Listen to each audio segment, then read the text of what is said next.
අයිබෝන් ඔයගොල්ලෝ හැම දිනටම ආයෙත් අපි ඇවිල්ලා ඉන්නවා College of Open Source Education කියන YouTube channel එකකින් ඔයගොල්ලන්ව හම්බෙන්න. අද ඇත්තටම අද අපි අපේ වීඩියෝ එකේ වෙනසක් කරනවා. ඒක තමයි මෙච්චර දවස් අපි මෙච්චර කාලෙ අපි ඔයගොල්ලන්ට ගෙනාව YouTube videos වල ඔයගොල්ලන් දැක්කේ Windows operating system එක ඇතුලේ Linux applications run කරන විදිය කොහොමද කියලා. ඉතින් අද අපි ඒකට වඩා වෙනස් දෙයක් කරනවා. අපි ඉස්සෙල්ලාම අපි Linux distribution එකක් ඇතුලේ කොහොමද වැඩ කරන්න කියලා basic කියන්නේ desktop එකේ කොහොමද වැඩ කරන්නේ සහ ඒකේ තියෙන application සහ ඒ වගේ දේවල් අපි අද ඔයගලන්ට පොඩ්ඩක් introduction එකක් දෙනවා. ඉතින් අපි අද තෝරාගත්ත Linux distributions ගොඩක් තියෙනවා Linux වල. ගොඩක්ම famous එකක් තමයි Ubuntu කියන එක. Ubuntu ගොඩක් famous අපේ පාසල් වල එහෙම නැත්නම් අපේ offices වල ලංකාවේ වැඩිහිටියක් use කරන්නේ Ubuntu කියන distribution එක. ඒ Ubuntu හරහා Linux වලින් හදපු අලුත් distribution එකක් තමයි Zorin OS කියන්නේ. Zorin OS 15 කියන එක.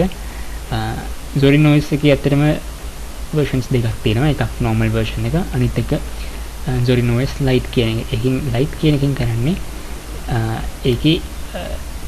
ඒකට ඕන ඒක run කරන්න ඕන requirements ගොඩක් අඩුයි. ඒක ගොඩක් හොඳයි පරණ computers වලට. කියන්නේ hardware configuration අඩු computers වලට තමයි ගොඩක් ඒක හදලා තියෙන්නේ. ඒක විතරක් නෙවෙයි තවත් ගොඩක් තියෙනවා Linux based systems පරණ computers වලට run කරන්න පුළුවන්. ඉතින් අද අපි කතා කරන්නේ මේක ගැන. මොකද මේක ඇත්තටම මම තෝරගත්තේ අද මේක අපි ගත්තොත් 100%ක්ම වගේ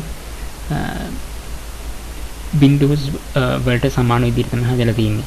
ඒ graphical interface එකේ design එක හැමදේම Windows 7 වගේ විදිහට තමයි හදලා තියෙන්නේ. අපි දැන් බලමු කොහොමද ඒක කරන්න කියලා. ඉස්සෙල්ලාම අපි දැන් desktop එක දිහා බැලුවොත් මෙතන ඔයගලන්ට home screen එක home කියන icon එක තියෙනවා. ඒකට ගියොත් අපිට පුළුවන් ඔයගලන්ට පෙන්වනවා දැන් මෙතන documents, downloads, music, pictures, public templates, videos ඒ වගේ හැමදේම තියෙනවා. මේක ඇත්තටම home Windows Microsoft Windows වලත් this PC හරි ඒ වගේ ඉදිරිය යන එකක් තමයි මේකත්. trash එක තියෙනවා. මේවා ඇත්තටම default එන icons නෙමෙයි. මේවා අපිට දාගන්න පුළුවන් මෙතනට.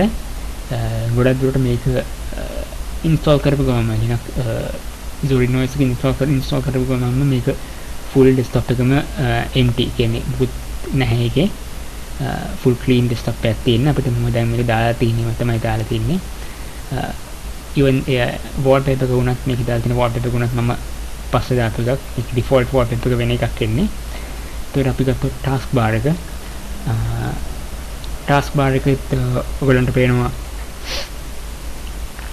Windows වගේම තමයි time එක තියෙනවා. date එක time එක හැමදේම පෙන්නනවා. ඒතකොට volume key එක Wi-Fi networks ගත්තොත් Fcom පෙන්නනවා. ඒතකොට මෙතන notifications පෙන්නනවා. ඊට අමතරව icons ටික තියෙනවා. මෙතනක් තියෙනවා home button එක. මෙතන file manager කියන්නේ අතරම home button එක තමයි. එතකොට software center එකක් තියෙනවා මෙතන ඒගොල්ලන්ගේ Microsoft Windows App Store එක වගේ. එතකොට Firefox browser එක තමයි හැම Linux distribution එකකම දැන් එන web browser එක. අපේ Microsoft Windows වල Microsoft Edge එහෙම නැත්නම් Apple Mac එකේ Safari වගේ Linux distributions හැම එකේම එන default browser එක තමයි Firefox web browser එක. ඊට අමතරව තවත් අපිට ඕන නම් දාගන්න පුළුවන් මේක අයින් කරලා තව famous Linux based web browser එකක් තියෙනවා Chromium. Chromium එක හදලා තියෙන Google Chrome website එක browser එක web browser එක වගේ විදිහට තමයි හදලා තියෙන්නේ. ඉතින් අපි ගත්තොත් දැන් අපි ගිහලා බැලුවොත් home button එකට මෙතන main button එකට start button එකේ ඒකේ ඔයගලන්ට පේනවා search option එකේ තියෙනවා. ඉතින් මේ pop up එකත් ගොඩක් දුරට Windows 7 වගේ තමයි තියෙන්නේ. user ගේ category user details එක දැන් බලමු මෙතනින්. ඒකට home, documents, downloads, music, pictures, videos, the software මේක මෙතනක් තියෙනවා. අපිට මෙතන settings වෙනම තියෙනවා. අපිට settings වලට ගියාම ඔයගොල්ලන්ට පේනවා Microsoft එකේ Windows වල control panel වගේ තමයි මේකත්. මෙතන අපිට චුට්ටක් විතර වෙනස් Microsoft Windows control panel එකට වඩා ටිකක් වෙනස් විදිහට තමයි මේකේ වැඩ කරන්න වෙන්නේ. අපි ඉස්සරහට ඒක කතා කරමු. අදට අපි කතා කරන්නේ basic desktop එක environment එක ගැන. ඉතින් දැන් මෙතන අපිට උන්න පෙන්නන එක එක જાති apps තියෙනවා. ඒක ඔක්කොම categorize වෙලා තියෙන්නේ.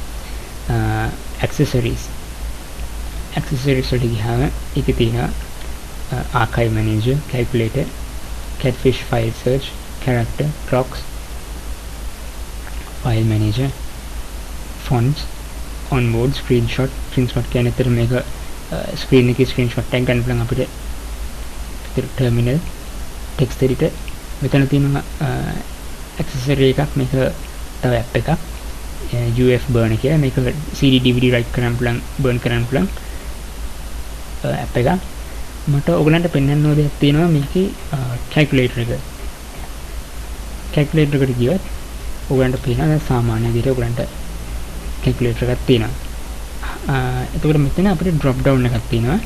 මේ drop down එකෙන් අපිට බලන්න දැන් by default තියෙන basic mode එක advanced mode එකට අපිට යන්න පුළුවන්. advanced mode එකට ගියාම අර scientific calculator එකක් වගේ පෙන්වනවා options. එතකොට financial mode කියලා වෙන එකක් තියෙනවා. මෙතර මේ වෙන සමහරක මම දන්නේ නැහැ. මොකද අපි සාමාන්‍යයෙන් use කරන්නේ නැති options මේවා. එතකොට programming mode කියලා වෙන එකක් තියෙනවා. keyboard mode.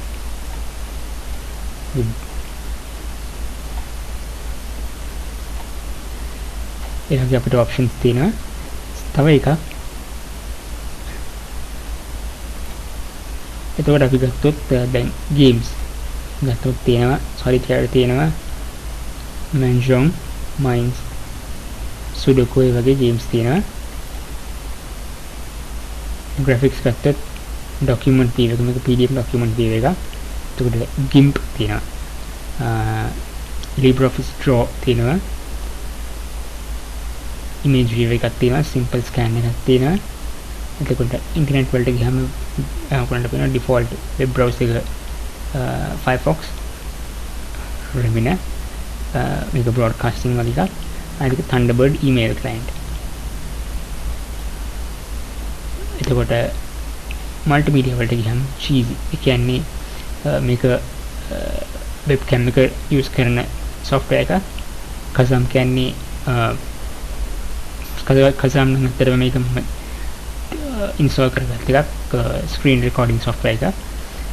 Parallel Media Player තමයි මේ version කියන්නේ මේ distribution එකේ default audio player එක, audio and video දෙකම.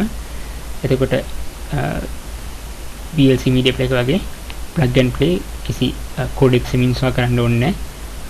දාපු ගමන් play කරන්න පුළුවන්. පිටිවේ කියන්නේ මේක video editing software එකක්. මෙතන type වෙනවා XF burn එක. office package එක අපිට ඔක්කොම පෙන්නනවා. LibreOffice default app එක. ඒකේ sub applications ටික LibreOffice base. මේක ඇත්තටම Microsoft Access වගේ එකක්. LibreOffice Calc මේක replacement එකක්. මේක Microsoft Excel වලට Draw, Impress, LibreOffice Impress කියන්නේ PowerPoint replacement එකක්. Microsoft Word replacement එකක් තමයි LibreOffice Writer.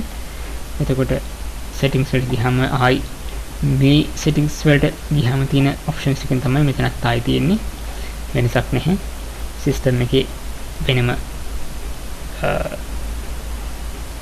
දෙයක් තියෙනවා යන ඊට අමතරව අපි ගත්තොත්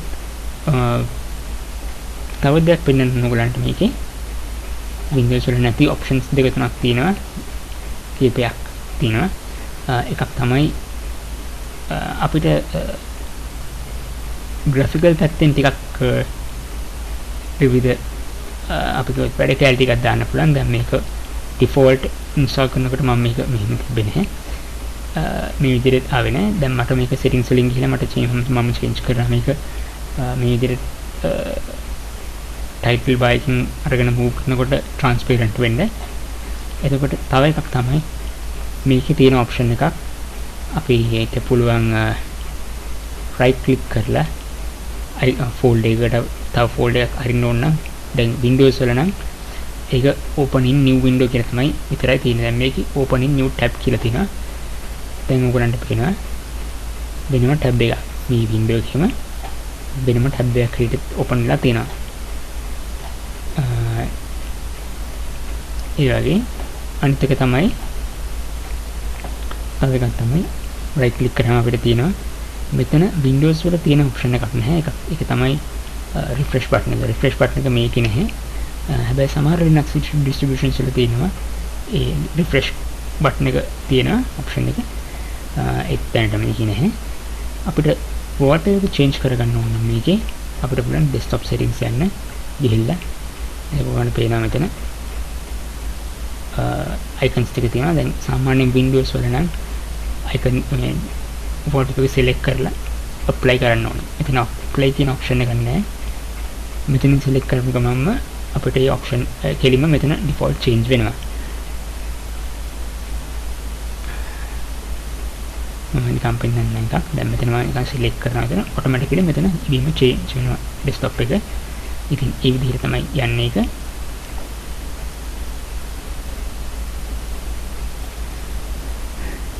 එතකොට browser එක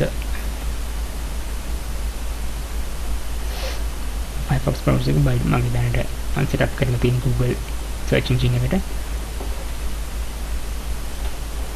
එතකොට software packages තියෙනවා මේකේ.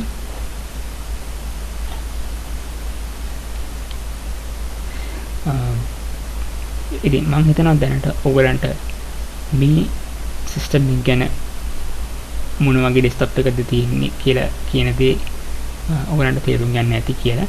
ඉතින් අපි ඉස්සරහට අපි කතා කරමු කොහොමද මේකෙන් තව විවිධ වැඩ කරගන්න කියලා. ගොඩක් දුරට මේකේ ලොකු වෙනසක් නැහැ. operating system එක වෙනස් වුණාට file format එක වෙනස් වුණාට desktop environment එකේ හැටියට මේක ගොඩක් හරිම ලේසි. Windows use කරපු කෙනෙක්ට ගොඩක් use කරන්න. ඉතින් මම හිතනවා ඔයගොල්ලෝ අද මේකෙන් යම් කිසි දෙයක් ඉගෙන ගන්න නැති කියලා. ඔයගොල්ලන්ගේ comments යෝජනා අදහස් හැමදේම අපිට comments එකට දාන්න. අපි ගොඩක් කැමති ඒවා බලලා ඒවයින් program එක තවත් වැඩි හොඳට කරගෙන යන්න. ඔයගොල්ලන්ට ලේසි වෙන විදිහට තව ඉගෙන ගන්න පුළුවන් වෙන විදිහට.